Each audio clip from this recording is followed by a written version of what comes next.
Faris Moumbagna, bientôt de retour sur le terrain. C'est ce qui en ressort en tout cas quand on regarde cette vidéo de rééducation. Il est du côté du centre médical d'excellence à Aspetar, c'est au Qatar.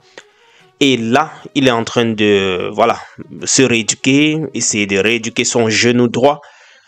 Pour rappel, il a été victime d'une rupture du ligament croisé du genou droit en août dernier.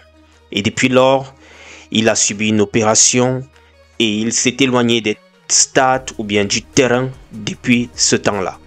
On espère que petit à petit, il va retrouver sa santé physique afin de venir, n'est-ce pas, donner un peu plus de souffle à l'attaque camerounaise. Vous vous souvenez, Marc Brice disait déjà l'autre jour qu'il n'a pas beaucoup d'attaquants. Bien que ça c'est un topic, on peut encore dire et redire quelque chose là-dessus. Mais s'il revenait et surtout avait une bonne forme, on pourra donc avoir encore un surnombre au moins en attaque. De l'autre côté, c'est le SINAFOR qui nous informe que nous sommes nombreux à avoir exprimé des interrogations et d'inquiétudes par rapport à la décision illégale de la dernière Assemblée générale de la FECAFOOT d'exclure le SINAFOR. Ils disent sur leur page que vous trouverez ici toutes les réponses à vos questions. Et de continuer, nous restons à votre disposition pour apporter plus de précision.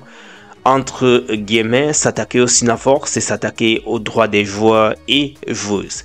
Ça, c'est du moins ce qu'ils ont écrit sur leur page. Je partage également ce graphe, ce diagramme, sur lequel on peut voir le KNOSP, on peut voir également le TASC et on peut voir la FECAFOOT. Et tel que j'interprète ce diagramme-ci, je comprends pas là que la chambre de conciliation a son mot à dire à un certain moment, n'est-ce pas, va s'exprimer, va devoir dire ce qu'il en pense, ce qu'elle pense de cela, la chambre. Et si, n'est-ce pas, le SINAFOR n'est pas content ou bien satisfait de la sentence, il pourra faire appel à la TAS, tribunal arbitral du sport. Alors, de l'autre côté, il nous informe quand même aussi ce qui a changé depuis cette décision de la FECAFOOT là. Avant le 16 novembre, n'est-ce pas, le SINAFOR était toujours membre de l'Assemblée générale de la FECAFOOT avec 2 délégués qui participaient au vote.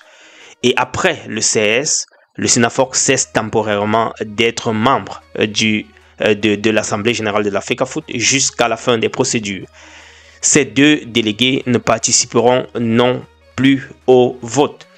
Et quand je regarde donc, n'est-ce pas, quand je jette un coup d'œil sur ce qui transparaît aussi sur la durée de la procédure, quelque part c'était noté, je crois, environ 18 mois si je ne me trompe pas. Ça veut dire que s'ils doivent être à l'écart pendant tout ce temps, c'est dit que d'ici la prochaine élection de la FECAFOOT, ils ne pourront pas, n'est-ce pas, ils ne pourront pas prendre, n'est-ce pas, part à ça. La procédure doit durer entre 12 et 18 mois. N'est-ce pas les gars?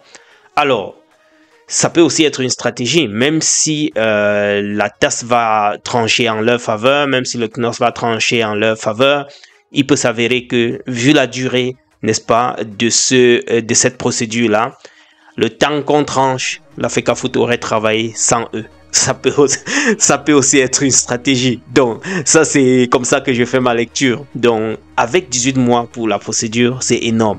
Et d'ici à là, déjà, le mandat de l'actuel, de l'actuel bureau de la FECAFOOT aura déjà terminé leurs 4 ans et serait même déjà dans la phase des élections, n'est-ce pas?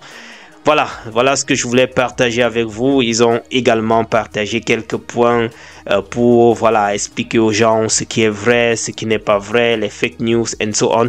Je vous épargne de cela. Vous pouvez regarder vous-même sur la page du SINAFOR sur Facebook.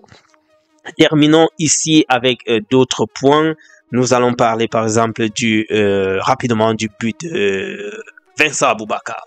Vincent Aboubakar est maintenant à 46 buts, Samuel Eto'o à 56 et Roger Mila à 43.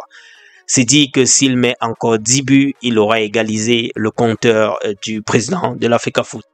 Alors, Vincent Aboubakar doit devoir travailler encore très très dur pour pouvoir marquer ces buts-là, vu que déjà lors de la CAN, c'est une possibilité pour lui. Il faudrait donc qu'il se batte là-bas. Et là, nous sommes en compétition. Ce n'est plus le, entre guillemets, ce n'est plus le voir bébé. Donc là, c'est vraiment une compétition. Et là, il faudrait tout faire pour marquer beaucoup de buts s'il veut vraiment atteindre ce truc. Parce que je vois ça partout dans les réseaux, ça pleut un peu de partout. On en parle, il veut. Moi, je me limite même pas là. Je dis tout simplement que personne lui interdit de traverser ce record-là. Ce sont les performances sur le stade qui comptent. Donc, s'il veut traverser ça, s'il veut battre ce record, il n'a qu'à bien travailler. Il y a la Coupe d'Afrique qui est là et peut-être aussi la Coupe du Monde. Et la Coupe du Monde, c'est encore un autre level. C'est vrai qu'il marque souvent en Coupe du Monde, mais c'est encore, comme j'ai dit, un autre level. 10 buts, il lui faut ça dans le compteur, que ce soit en qualification de la Coupe du Monde l'année prochaine, et la CAN l'année prochaine, et la Coupe du Monde itself. Parce que je pense qu'après la Coupe du Monde, ce sera difficile que Vincent puisse encore aller, vu son âge. Je doute fort, hein, je doute fort. Moi, je suis pas le sélectionneur pour dire quand il va prendre sa retraite. Terminons ici avec cette conférence de presse, n'est-ce pas, du côté de Douala. C'est la conférence de presse avant le match qui va opposer les champions, Colombe du Sud contre Victoria United de Limbe. Nous avons cette conférence à 12h, n'est-ce pas? Ce sera au Crystal Hotel. Et pour Colombe Sportif, ce sera à 12h. Et pour Victoria United, ce sera à 11h30. Donc, Victoria United va commencer d'abord à 11h30. Et puis, à midi, ce sera Colombe du Sud en conférence de presse. On termine avec Samuel Eto'o-Fils qui qui promeut, je dirais ça comme ça, le Made in Cameroun en publiant donc cette photo-ci avec Tanti, un sachet Tanti. C'est pour l'entrepreneur Thierry Niamin. Je vous ai montré quelques images il y a cela quelques jours où il était en train de, il était en train de faire hommage, rendre hommage à ce frère-là, qui est un monsieur qui a fait ses études en Russie et également en Ukraine et qui est revenu au Cameroun, s'est lancé dans l'industrie de transformation agroalimentaire. Et aujourd'hui, il est à la tête de cette entreprise avec l'un de ses produits, comme vous voyez là, Tanti. Donc, les amis, c'est cette marque-là qui aujourd'hui nous crée des bouillies, nous crée des choses pour la cuisson et de façon industrielle. En tout cas, félicitations, continue dans cette lancée, monsieur. Continue également de soutenir monsieur Samuel Eto'o-Fils. Ça fait la promotion du Made in Cameroun et ça ne peut que jouer en notre faveur. Les amis, j'ai voulu rapidement vous partager ces quelques actualités. On se prend dans la prochaine publication et d'ici à là, portez-vous bien. On est ensemble. Ciao.